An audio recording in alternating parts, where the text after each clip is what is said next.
Kwai, bonjour, je m'appelle Mimi Obansouin, je suis fière franco-ontarienne et abénaki, auteure, compositrice, interprète ancienne du Collège Notre-Dame.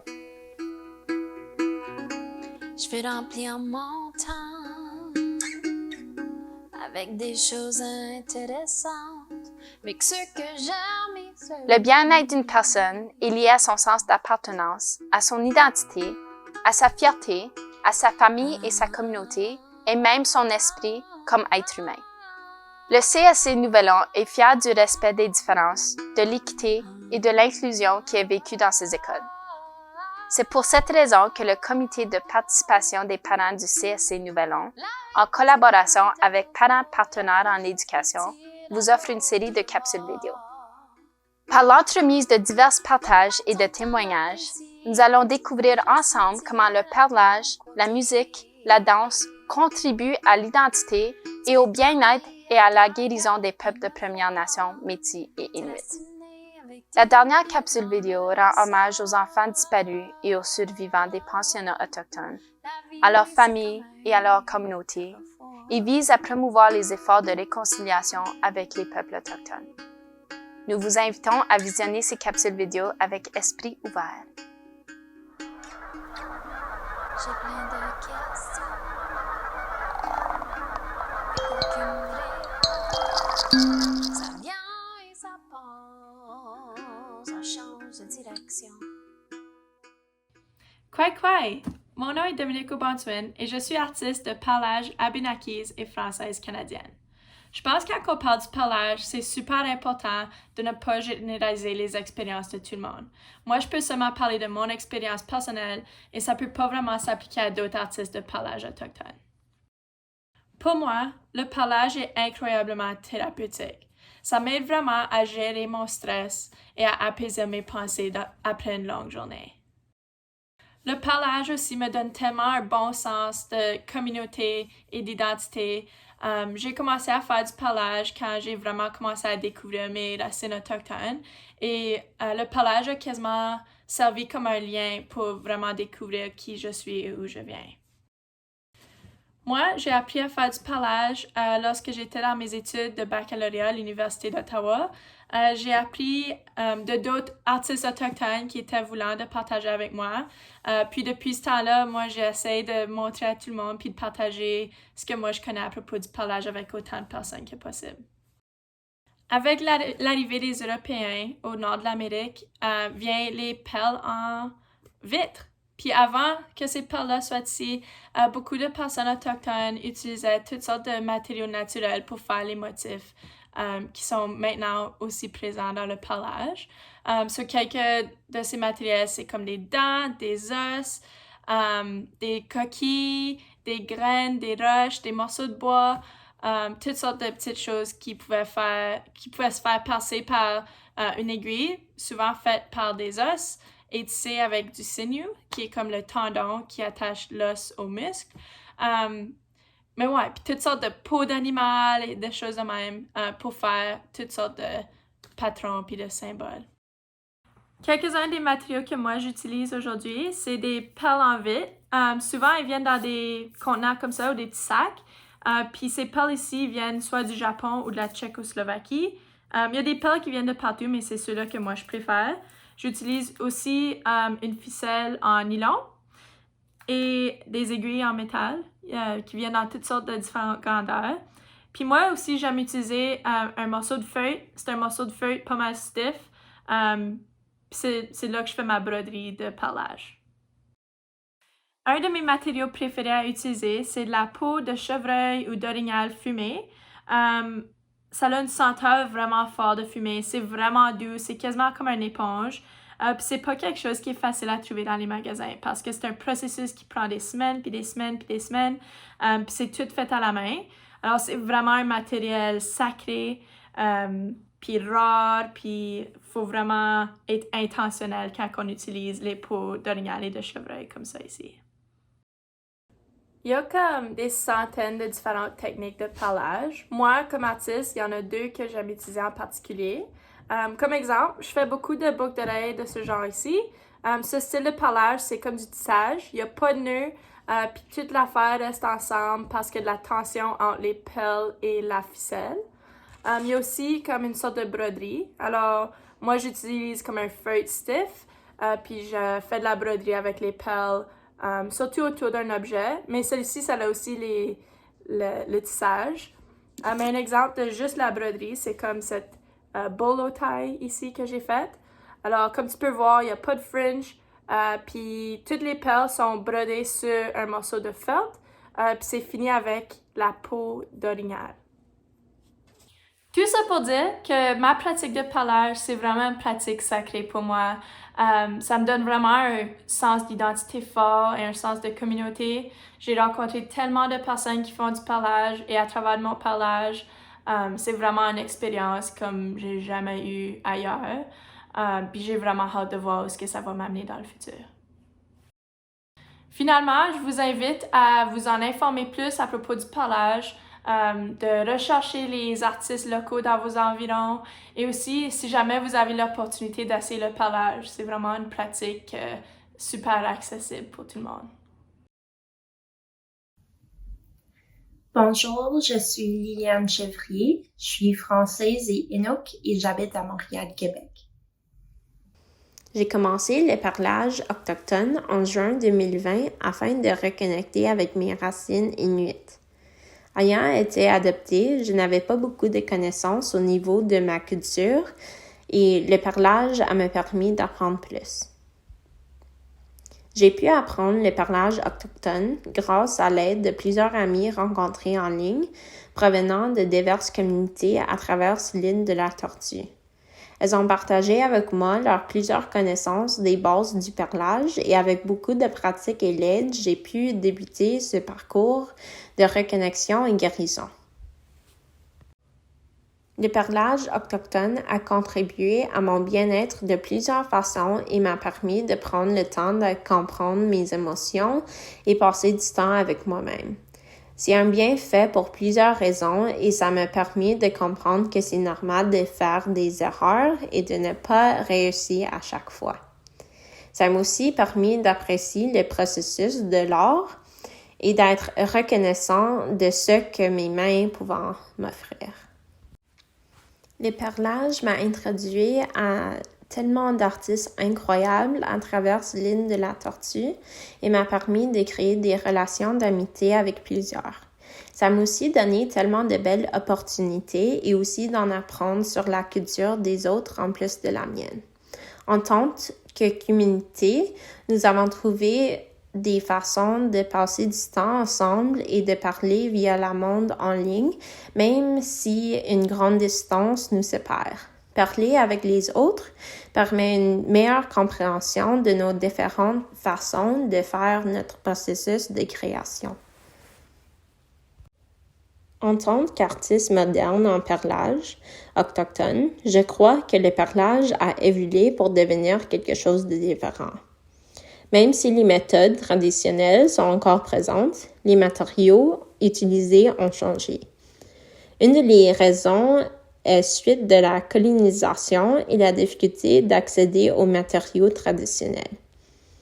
Je suis reconnaissante d'avoir été en mesure d'utiliser des matériaux traditionnels comme la peau de phoque ainsi que le cuir tanné d'orignal. C'est devenu un matériel chéri et alors que de plus en plus de matériaux et motifs ont été modernisés, j'ai pu apprécier des techniques et matériaux traditionnels lorsque disponibles.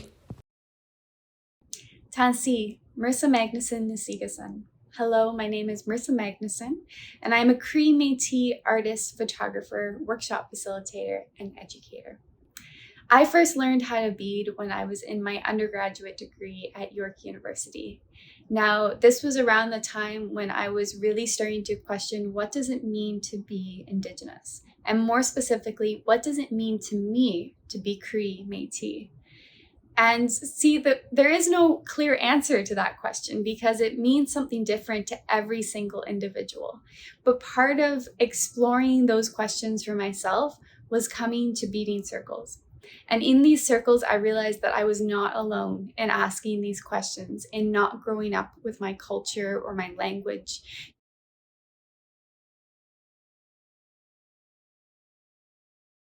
You heard me introduce myself in Cree in the beginning, and that's something that I'm reclaiming for my family. My great-grandmother, she spoke Cree, Michif, French, and English, but those languages were lost in my family because it was believed that I would have a better life if I only spoke English, and same with my grandmother and my mother.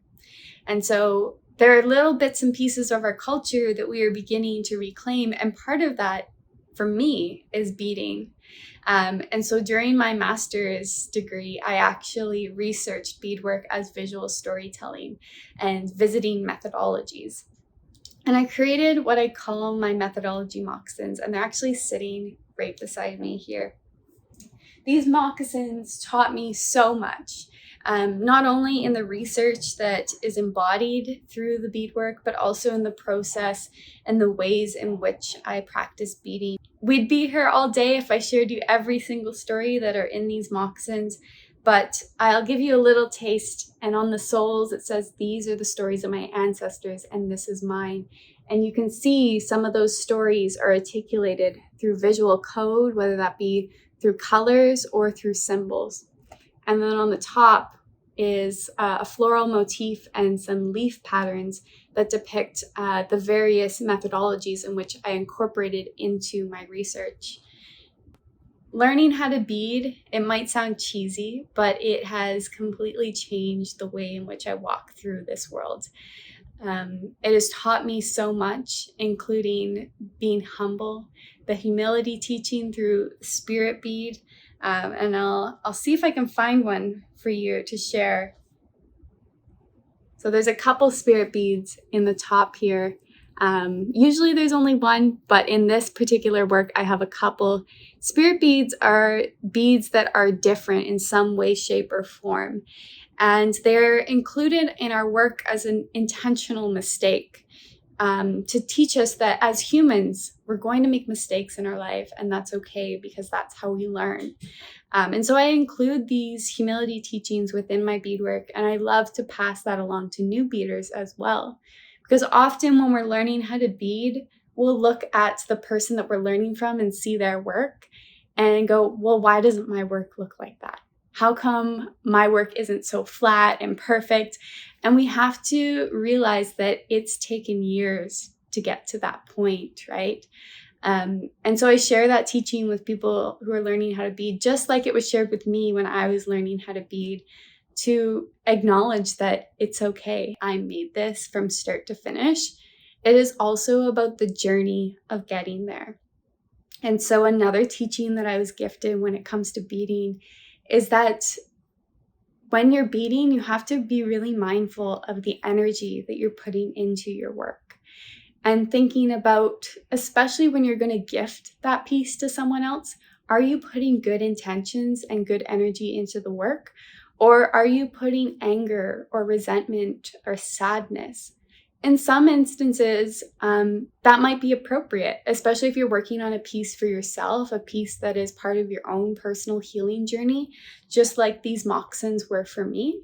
But when I was making these moccasins, I only wanted to put feelings and emotions that were connected to the work. But if I were to gift a piece of beadwork to someone, I would want to make sure that it's carrying good medicine, because beadwork, not only creating beadwork is medicine, but also gifting beadwork is medicine as well.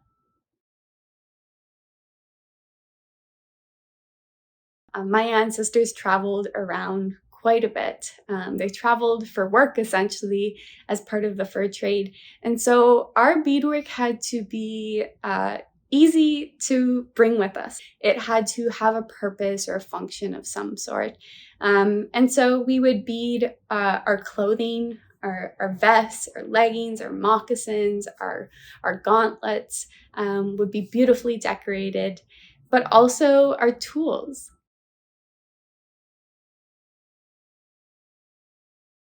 Since the pandemic, I really started to reflect more on where my materials come from, how I'm sourcing them, who I'm sourcing them from, what my intentions are around them. And so last summer, I learned from Amber Sandy how to make my own fish skin leather. This is actually an example of a piece that was gifted to me from someone that I taught how to bead. It's a beautiful salmon skin, but I just wanted to show you that you can make leather out of fish skin, which is so cool. But also to take a moment to speak to how that makes use of every aspect of the animal, coming back to Indigenous teachings and ways of being. And so when I was making my fish skin, my brother and my dad went out fishing and they caught some fish and it fed our family. And then they gave me those skins and I worked with the skins over the course of about a week and scraped them and tanned them and stretched them to make leather like this. I also kept the fish scales because you can make art out of the scales too. And this is an example of some scales that are dyed different colors and you can glue them into beautiful floral pieces as well. And so just thinking about how we can be as resourceful as possible and also think about making use and honoring animals in the most way that we can, right?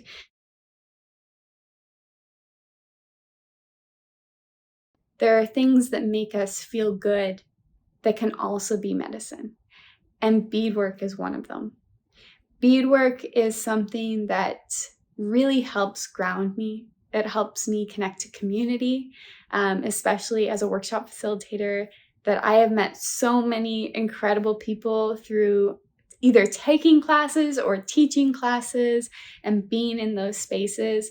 Those spaces are not just about beading. They're also about visiting with one another, having a cup of tea, sitting around a table, seeing what you're working on, telling stories. And that's the real magic of beading, how it brings people together. And when I'm with my beads, I don't feel like I'm truly alone in working with them. I think about how this is something that my ancestors participated in and how I'm reclaiming it for future generations. That although I didn't learn at a kitchen table setting, that this is something that I want to think about and bring forward into my family. And so during the pandemic, I actually had the wonderful opportunity of sitting at the kitchen table with my mom and teaching her how to bead and passing that knowledge back and also passing it forward with the young generations that I teach how to bead. And hopefully one day I'll be able to teach my future children how to bead as well. So I want to talk a little bit about traditional Métis beadwork. Métis beadwork is often done on a dark cloth background or a dark velvet, and the background does shine through. We're also known as the floral beadwork people, and that comes from our elaborate and beautiful floral designs. Those designs draw inspiration from our First Nations kin as well as our European and settler kin, including stained glass designs, European embroidery designs, inspiration drawing from the land. There are family patterns and stories within the beads. And so if you have that knowledge around different patterns, you can be able to connect them with different communities, different family lines. And part of that comes from the land, right? Looking around us, what kind of flowers grow in our area, bringing that into our beadwork.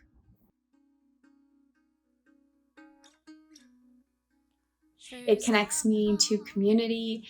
It definitely gives me a sense of pride in who I am. And all I want to do is share it with people. Share the beautiful colors that beads come in, talk about the different works that I'm working on, gift pieces to people, learn a little bit more about the practice and reclaim that for my family and for my community. Again, thinking about the love that is stitched into that work and the hours upon hours upon hours that it takes to make one single piece. These are heirloom pieces. They are meant to live beyond just our lifetime. And so, thank you. for joining me. Nous tenons à remercier les parents et les personnes de ressources culturelles de nos communautés Premières Nations, Métis et Inuit qui ont collaboré à la création de cette capsule vidéo. Afin de nourrir un sens d'inclusion, de respect ainsi qu'une appréciation pour nos communautés scolaires diversifiées, voici un aperçu des diverses activités culturelles vécues par des élèves dans les écoles du CSC Nouvelon. Au cours de la longue histoire des Premières Nations Métis et Inuit, les perles ont toujours été un élément rassembleur afin d'exprimer des convictions spirituelles essentielles, de marquer des valeurs politiques et de préserver des souvenirs personnels et une mémoire collective. La ceinture wampum est un exemple de perlage des Premières Nations qui était utilisé à des fins cérémoniales et diplomatiques. Les Inuits utilisent la queue de baleine pour représenter la force et le pouvoir. Les Métis adornent leurs vêtements avec des fleurs et plantes qui viennent de leurs régions respectives et ce design se transfère d'une génération à la suivante. Le perlage est une façon unique et spéciale pour se ressourcer. Cette forme d'art est minutieuse et développe chez les élèves la patience, la persévérance et la fierté. Lorsque les élèves du CSC Nouvelon participent à des activités culturelles, ils sont encouragés à s'entraider et à s'encourager. Du fait que le bien-être de chaque élève est important, le projet de perlage est une occasion pour nourrir des relations entre les pairs. Le perlage peut être intégré dans plusieurs programmes cadres comme mathématiques, études sociales, les grandes religions du monde et histoire.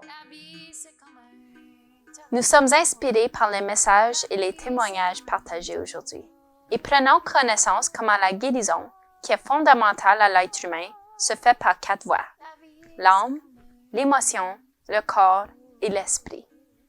Saviez-vous que le jour de la Terre fut célébré pour la première fois le 22 avril 1970? Cet événement annuel mondial est une importante célébration environnementale de la planète et nous offre une occasion de sensibiliser la société tant qu'aux conséquences écologiques liées à la pollution et à son impact sur mental.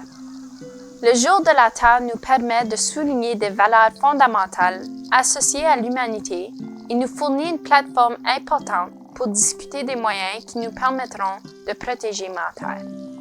Maintenant, nous aimerions vous offrir à votre tour de profiter d'une activité de bien-être et de guérison. Vous êtes alors invité à choisir l'une des activités proposées et de vous engager à la vivre avec votre famille et vos enfants. Nous vous invitons à nettoyer dehors, conserver de l'énergie, marcher au lieu de conduire, coudre, faire de la courte pointe, faire de la charpenterie, peinturer, dessiner et autres. Nous espérons que vous allez vous amuser en famille. Nous tenons à remercier nos invités pour leur partage enrichissant. N'oubliez pas de visionner les autres capsules vidéo. Un grand merci, miigwech ou liuni.